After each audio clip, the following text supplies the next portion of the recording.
আজকে 2 দিন ধরে প্রচুর পরিমাণে গরম পড়ছে। আর গরম পড়লে না শরীর একদম অসুস্থ হয়ে যায়। ভাগ্যটা ভালো, মেয়ে সামার ভ্যাকেশন স্কুল থেকে পড়ে গেছে। আর অনেকে বলে বেড়াতে যাওয়ার জন্য, কিন্তু বেড়ানোর মতো পরিস্থিতি বা সুযোগ নেই, কারণ মেয়ের টিউশন আছে। আমি একটা বাচ্চা মেয়েকে পড়াই, তাকেও প্রতিদিন পড়াতে হয়, তাই আর বেড়ানো হবে না। আর সত্যি কথা বলতে বেড়াতে ভালো লাগে না, বিশেষ করে মেয়ে বেড়াতে একদম পছন্দ করে না। আর দেখো আমি তরকারি কুটে থালার মধ্যে ফেলে রেখেছি। এগুলি ধোয়া হয়নি সকালবেলা ঘুম থেকে উঠে, কারণ সাপ্লাইতে জল আসেনি। এই জল না আসলে একটু বাসন টাসন ধোয়া নিয়ে একটু সমস্যা হয়ে যায়। তো আমি একটু রান্না টুকটাক বসিয়েছিলাম।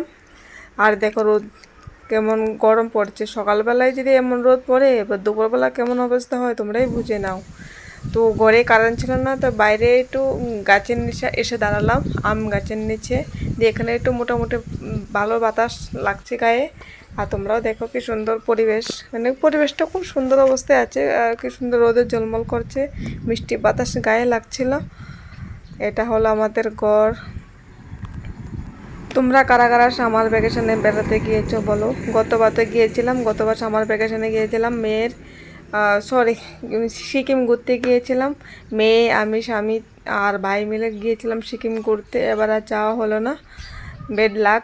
সামার ভ্যাকেশনে যদি কোথাও ঘুরতে না যাওয়া হয় সত্যি মন খারাপ লাগে, কিন্তু কিছু করার নেই। প্রত্যেক বছর ঘুরতে যেতে হবে এমন কোনো কথা নেই। মেয়ের পড়াশোনা আছে। Tata, bye bye.